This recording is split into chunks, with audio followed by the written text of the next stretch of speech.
This conference will now be recorded. Hi, everyone. Happy New Year and welcome to Effective Copywriting, your month 4 course. My name is Elena Rogal. I am your course director this month. I also teach month 12 professional practice. So this month we're talking about copywriting. A little bit about me. I started my career in radio and then I went back to school and got a AA in Fine and Applied Arts, became a television art director, and I did that for 20 years. And then I went back to school again and I got a whole bunch of English degrees. So I have a master's in English literature, a MFA in creative writing, a gender certificate in gender studies with specifically feminist theory, and I'm currently working on my PhD in text and technology. So writing is what I do, and helping people overcome the fear of writing is what I specialize in. So I don't want anybody to be freaked out over what we have going on this month, because we're taking it in these little chunks and we'll make it all happen. And at the same time, you're going to learn about copywriting. We're going to do some academic writing and creative writing, and you're going to get to design some ads for a really good cause.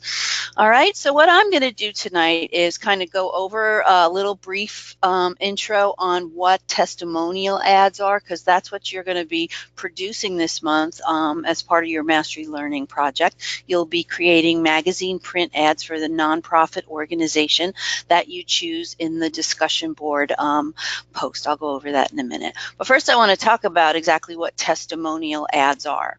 So according to George Felton, who is our textbook author, a testimonial is basically where someone is speaking for your product, your service, your company. It's a spokesperson. We've all seen spokespeople, try to sell us something, from the used car guy with the little dog on the car to a celebrity. So that's basically what we're going to be doing this month.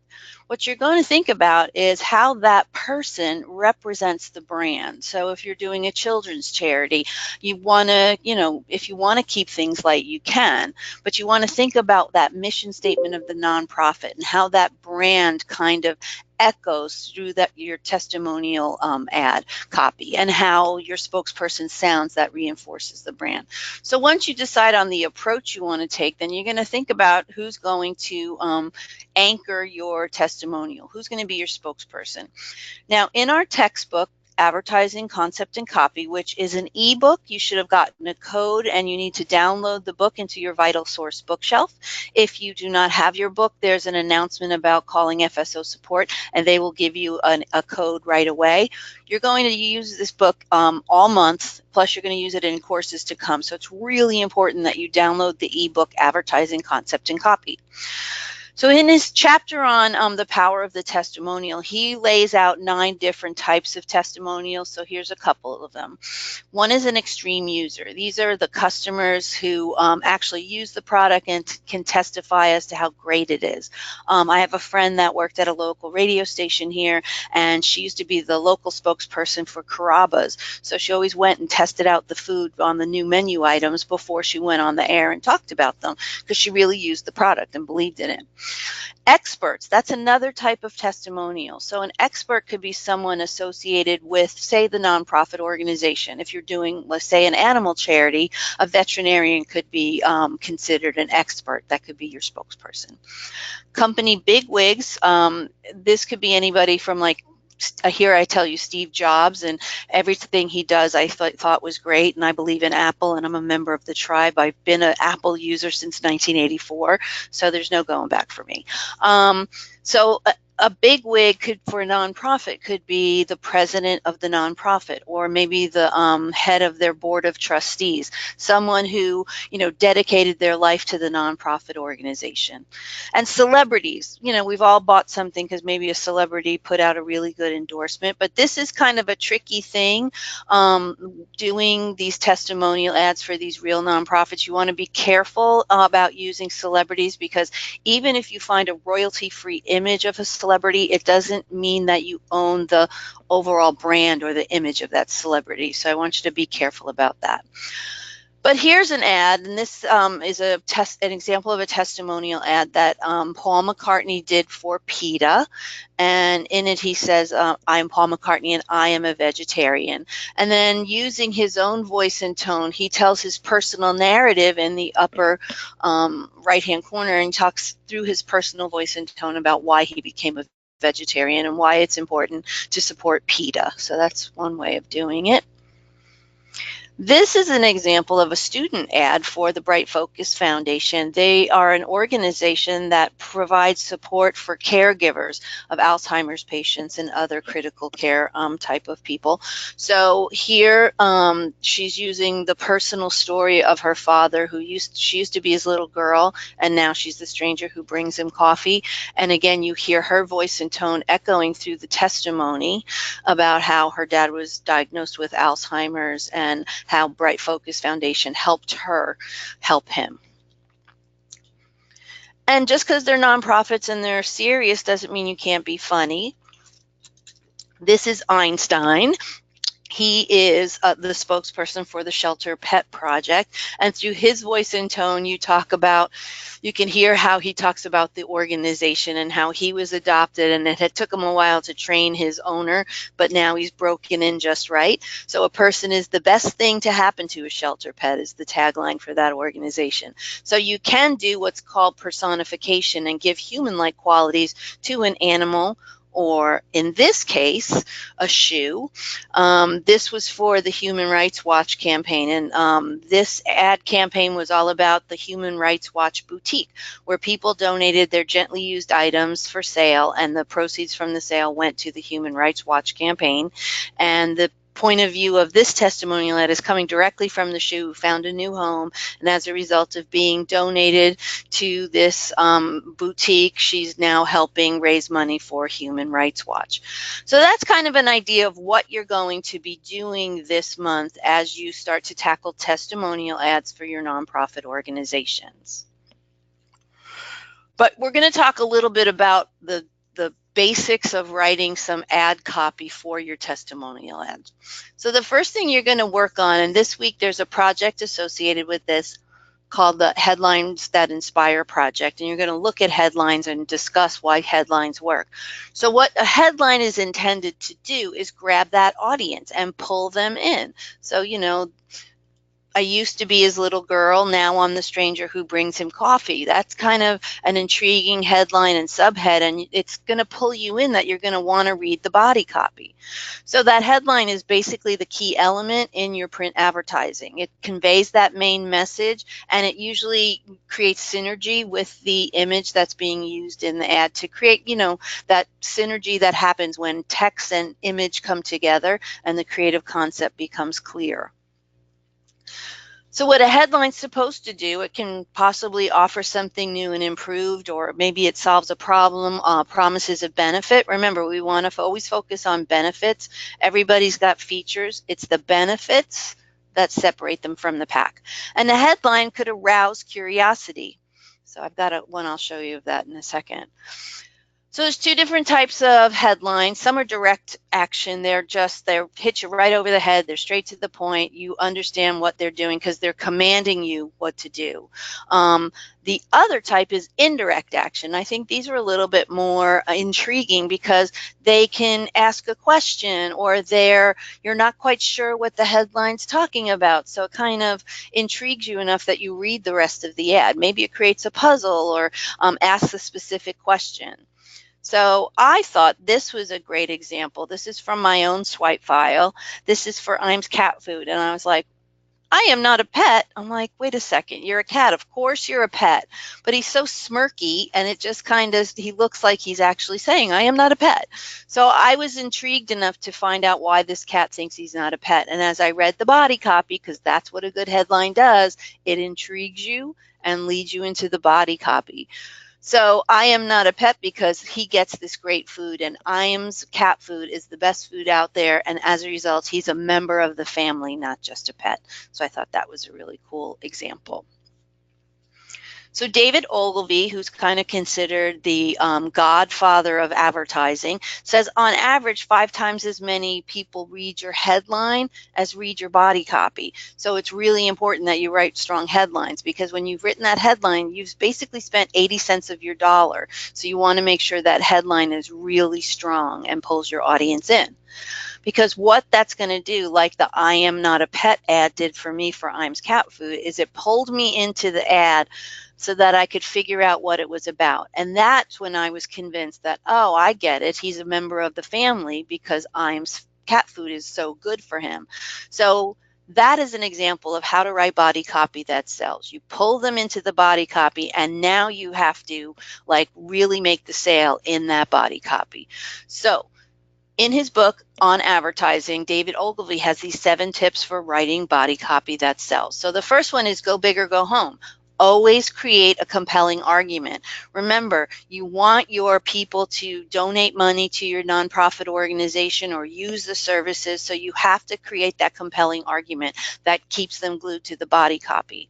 So you need to know who you're writing for, what that person needs, and what that person thinks. So to understand your audience, you need to do your homework. And in week 2, we're going to do some specific research on our own target audience by creating personas. But once you know your target audience, you want to be really careful that you're not talking down to your customers in your body copy. You know, now people are pretty sophisticated. We get hit over the head with probably 50,000 different images and messages a day. So we need to, you know, pay attention to ones that catch our attention, but then we ignore the rest. So you want to make sure that you're not, you know, pissing off your customer by talking down to them. Remember, again, the headline is 80%, so you want that headline to be strong, because the next thing you're going to be doing is selling them in your body copy. So the most important thing about the body copy is not getting distracted from making that sale. So with a nonprofit organization, the best way to go about, say, a fundraising campaign is in the body copy, reiterate the mission statement of that nonprofit. Basically, this is what we do, this is why it's important, and this is why we need your help. So that's how you're going to make the sale, by convincing your target audience that this organization is the best animal charity, children's charity, environmental cause, whatever it is, and this is how they use your money, and this is why they need your money. So that's kind of what you want to keep in mind about not getting distracted from the sale. So think about ways you can tell them why your product or service is the best, why it's a good deal, why they should buy it from you, why they should do it now and not later. With print advertising and fundraising campaigns, it's really important that you make it really easy to have that customer make that donation. So the call to action with that web URL or a phone number is really important. And overall, your copy is important. It might be short and sweet, but it's making a compelling argument. It is selling your nonprofit organization to your target audience. It's meant to get a result, so it's important. Even though it's short, you have to treat it like it's really important. So it takes time. You don't want to overwrite your copy and bore your audience to death. Yet on the other hand, you want to make sure you're giving them enough information that they understand what the cause is and why they need your help. So what we're going to work on this month is doing just that, creating compelling copy that really makes an interesting, intriguing sales pitch to your target audience. On the screen is what I thought was a really cool ad for the Volkswagen bus. In Brazil, they were still making that flat-fronted Volkswagen bus up until a couple of years ago, and then they realized they can't put airbags in them, so they've ceased production in Brazil. Even though they weren't making them here, you could still get them in Brazil. But it's such an iconic vehicle, and Volkswagen, of course, has such a history with it, that they wanted to create this campaign where they were unintroducing the Volkswagen bus, and soon it would be at no dealerships near you. So I thought that was really intriguing. Instead of selling me on the product, they're taking it away. So that pulled me in, and I thought word choice here was really important. They were unintroducing the Volkswagen bus. They didn't just create a headline that said no more buses. They were unintroducing. So that word choice, the copywriter spends a lot of time crafting that headline. So pay attention to these headlines as you work on the project, which I'm going to go over in a minute. Anyway, what this ad does is in the body copy is talks about how that they're not producing this vehicle anymore, but they know they're iconic and they know there's lots of stories. So they've created a website where they want to hear your stories, and they are collecting, they're doing this like transmedia campaign where everybody's sharing their stories at this website about their adventures in a Volkswagen bus. Okay. So the course at a glance is something you should download. I highly recommend printing it out and placing it over your desk so that you have a running score of what's going on. So what I'm going to do now is go over the assignments. Okay. So even though it's third on the list, the first thing you should do, because it has the earliest deadline, is the discussion board, 4.1.3 discussion. This is a multi-layered project. What you're doing is the first thing you're going to do is you're going to do some research and read everything I tell you to read. But first you're going to go to this Google Doc. So use this link on the Google Doc and it will take you to the list of nonprofit organizations. You're going to choose a nonprofit organization as your client of the month, and I'm doing air quotes as I say client of the month. You want to think about this scenario. The nonprofit organization has contacted you and they want to do some testimonial print ads. So they're putting out a request for proposal, an RFP, asking designers to create concepts about testimonial print ads and submit them. So that's how we're going to operate this month, as if the client really called you. They didn't, but we're going to pretend that they did.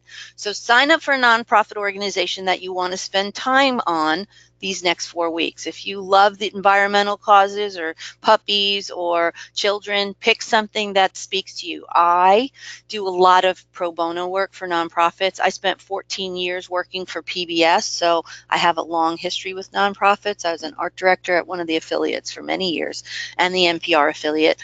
I also do pro bono work for the Nature Conservancy and a few animal charities and local charities in the Orlando area. So I'm big about giving back to your community. So choose an organization that means something to you, because you're going to be working on it all month. So with your initial post, what you're going to do is you're going to go out into the internet, or you're going to grab some magazines, and you're going to find ads that represent your competition. What do I mean by that? All right. For nonprofit organizations, if you're choosing a children's charity, say let me do animals. Animals are easier for me. Say you are doing Red Rover. Obviously, your competition is going to be the Humane Society and the ASPCA. Those other animal charities are competing for that same donor dollar. So that's a pretty easy one to do. But what happens if you're doing one of the, different types of organizations that's a little bit harder, like one of the environmental causes, like Earth Justice? Who's the direct competitors for that? What I want you to think about as you're looking for ads that represent your competition is that if you can't find that direct competitor, like the animal charity versus another animal charity, then throw your net out wider, because every nonprofit organization is in competition with every other nonprofit organization out there in the market for that same donor dollar.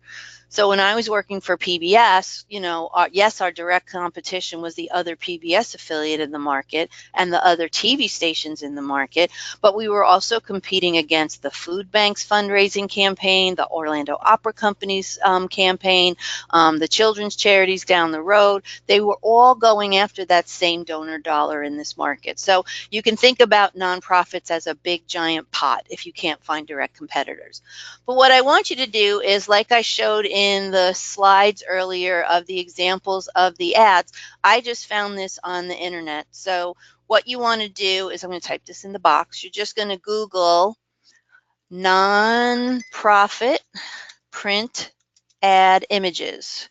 And when you Google nonprofit print ad images, a ton of print ad images will show up. Now, a print ad has a call to action, so make sure you're not just grabbing a web graphic that just has like a headline and an image. It has to have a call to action in the form of a phone number or a URL or something telling you to do something. That's a print ad. So when you're doing your search for your nonprofit print ad images, make sure that they're print ads and not just like web page home pages and stuff like that. So make sure they're print ads. And if you put in print ad images as part of your search, that will help.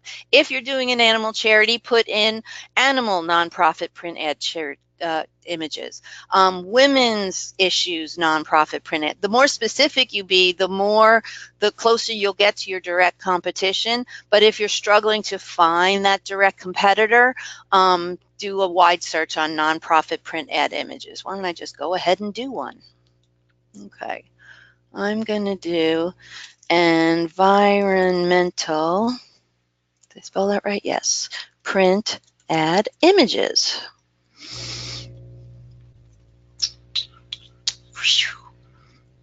Oh, I might not have done that right. Let's do something different. They're talking about the environment of the brand. Animal, non-profit, print ad images. Okay, so when you Google that, when you come under images, there's a ton of print ads here that you can just scroll through. And if you find one that you like, a billboard is a print ad too, if you want to think about it, because it has a call to action. So let's see. Oh, here's a good ad. When you do this, if you just right click on it, you can save your image to downloads, because what you're going to do with this assignment is you're going to then take that image and put it in the discussion board, and you're going to apply Maslow's hierarchy in terms of Settle and Alrich's 15 catalog of needs. So Settle and Alrich came up with these 15 needs that talk about the psychology behind advertising. So every piece of advertising out there touches on one of these 15 needs.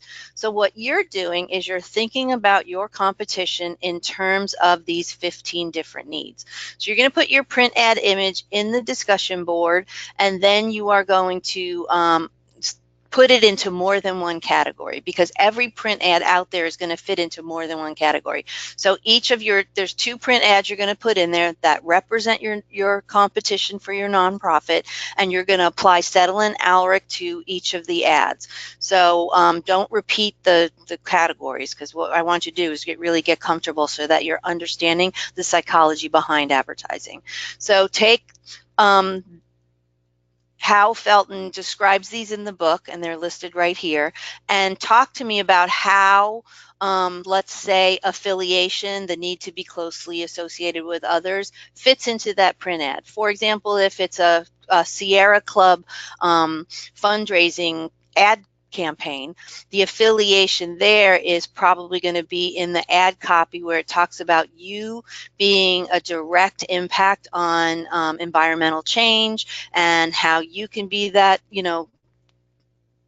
person that can help by your donation. So you want to think about not just saying it fits into affiliation and the definition of it, but then you want to explain how the ad actually uses affiliation in their copy or through their image. So it's really important this month that you write strong rationales. I'm sure you've heard this for the last couple of months, but a rationale is basically the argument you're constructing that backs up the claim that you are making. So remember, I have all these English degrees, so I'm really big on using research to back up your claims. So you're going to hear that a lot this month. So as you are defining what affiliations, for example, means, use Felton's words as a direct quote, defining the need, but then explain how the ad fits that need. Okay, is that clear? Okay.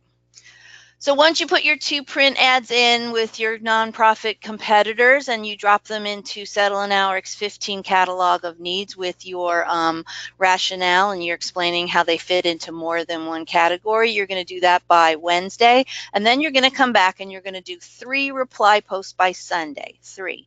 So take 3 of your classmates' posts and put their ads into categories that they did not think of. Okay, so we really get comfortable with this whole list of psychology.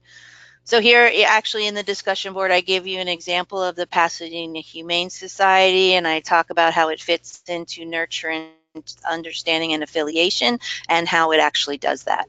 Okay, so make sure you're reading through the assignment carefully. So this deadline for the discussion is Wednesday at 11:59. So go pick your nonprofit organization. Once your name is on that list, no one else can sign up for that nonprofit. That way you're all working on something different.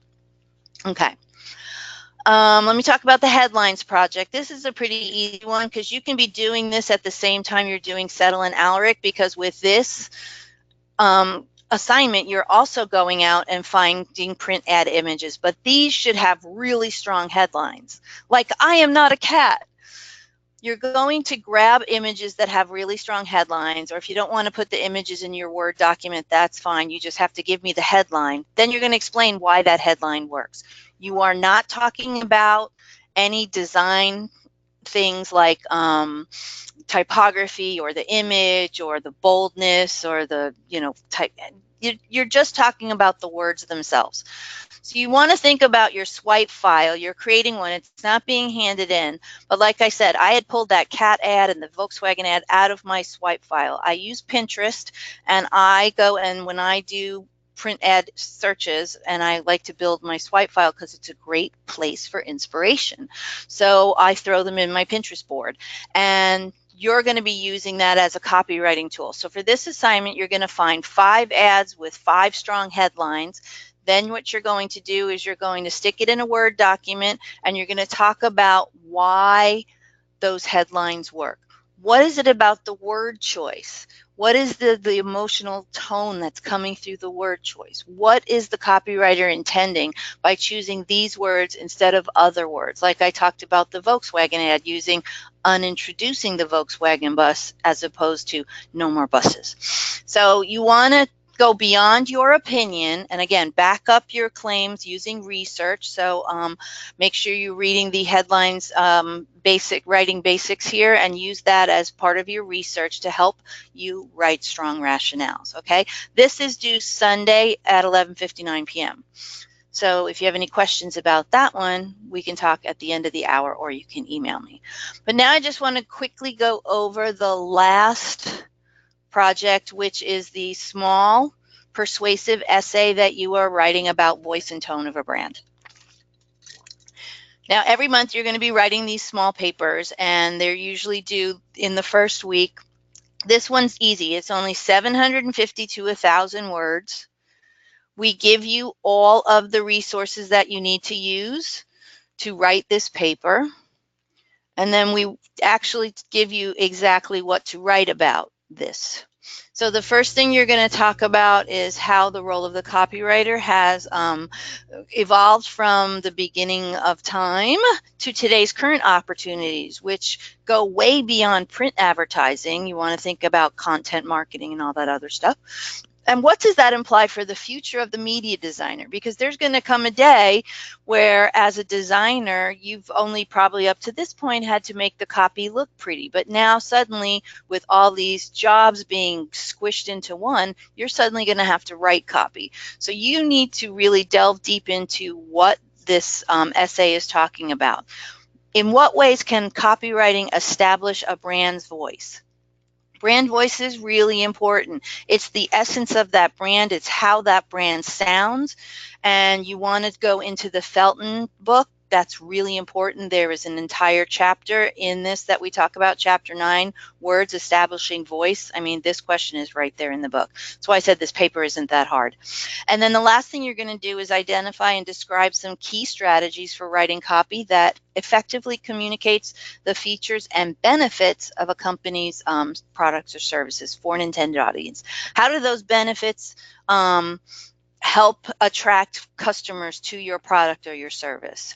What's your target audience about? So that's what you're going to write about. Like I said, these 3 bullet points you should cover in 750 to 1,000 words in proper APA style. This is a very short essay, so you do not need a abstract. If you want to write one just for practice, go ahead, but it's not required. But you do need to cite 4 references, so make sure you're doing some research on your own. You're using the Felton book, the Adams article, and something from the Full Sail Library to back up your claims about what you're writing. Make sure you just cover all of these 3 bullet points very clearly, And if you think about it, if you have to have 4 references in your paper, that's 4 sentences that you're directly quoting. Now, this is a really good clue as to how you use research. When you find a direct quote that you want to use, the first thing you should do is write a sentence that introduces that direct quote by talking about who wrote it, what it is, using an action verb like Barry Maurer concludes is the action verb, in his article on topics in text and technology, comma, and then you give us the direct quote. So if you want to think about it, 4 references will have at least 16 sentences, because each of those should have, 12 sentences. What you want to think about is introducing the quote, giving me the quote, and then you must come out of a direct quote. That next sentence should be in your own words explaining how that quote supports your argument. So if you think about that, if you're giving me 4 references, you've got 12 sentences already written. Okay? There is an APA template in Microsoft Word that you can use. You just have to go and delete out the table of contents, and there's a bunch of indexes at the back. So if you want to use that to do your title, your cover page with the title, your name and Full Sail University in your running head, it's under the templates in Microsoft Word. Okay, this is due Sunday of week 1. I'm supposed to have it due on Friday, but I'm giving you guys a break because we're just getting back into the swing of things, so it is due Sunday. Don't leave it till the last minute. I want you to make sure you are reading with intention. We're telling you what to write, and we're telling you what to read. So as you read these pieces that we tell you to read, keep these bullet points in mind and take notes as you're reading where you can use the sources for the paper. Okay? That was a lot. I covered a lot tonight in our first night out. So if you have any questions about anything I covered, I am here to help you be successful. So I want you to reach out to me, email me through thefullsail.com, email me through the platform. That's actually your best bet. Just send me a message through the platform explaining what it is you are confused about, or you need help finding print ads, or you need to help finding a secondary source for your paper. Whatever you do, I'm here to help. I am really good about getting back to you, usually within an hour, because I check except after 10 o'clock at night, then I'm usually done, because I'm a student too, so I know just how busy you guys are, because I'm doing the same thing. All right, I am going to unmute your mics. Does anybody have any questions? I went over a lot really fast. Okay, so work on Settle and Alric's 15 Catalog of Needs discussion board first. Choose your client, research your competition, and get that initial post done first by Wednesday.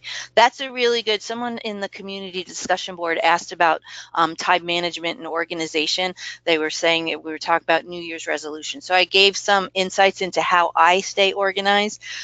Without organization, I would lose my mind.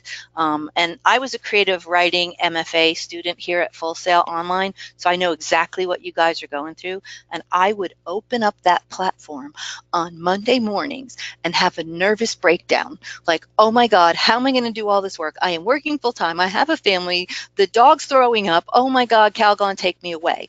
And I would let myself panic for like 6 minutes. And then I would pull myself together. I'd make my to-do list based on what was due first.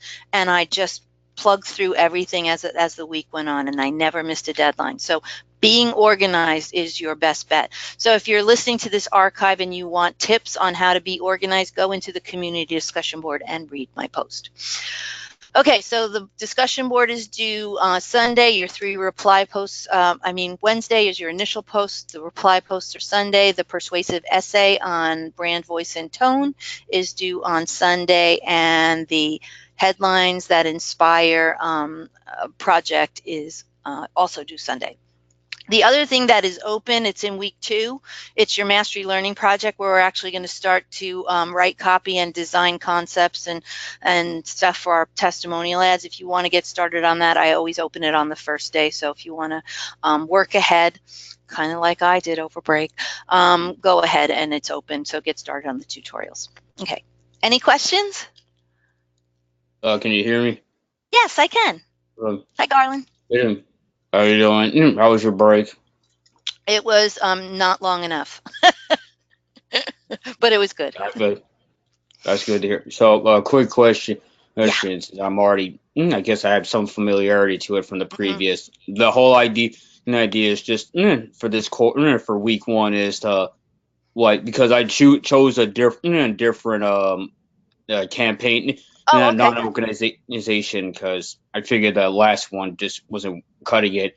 Perfect. So the idea is just to not only get like a certain like images, but like do a testimonial where pretty much it calls to action for those people to act on that said non-profit organization. Yeah, that's coming up in like week 2 when we start to work on our concepts. This week we're basically just starting with like the research. So Okay. we're gonna look into the psychology behind advertising with Settle and Alric, and you're gonna look at the competition so that you really understand who you're up against out there in this mass of advertising that's everywhere. And then you're going to just get some experience with looking for strong headlines, because in week 2 you're going to develop, just I'll give you a preview. In week 2, you're going to develop 6 concepts based on the 9 different types of testimonials that Felton describes in the book. So you're going to use Right. that list of 9 and you're going to choose 6 and develop concepts. Then you're going to make a choice about which of the 6 are your strongest 3 concepts, and you're going to take those into a comp where you'll go in InDesign and find the image and write the copy. So it's basically how you would actually work with a client. Some of you may have experience working with clients. Others of you may be new to the field.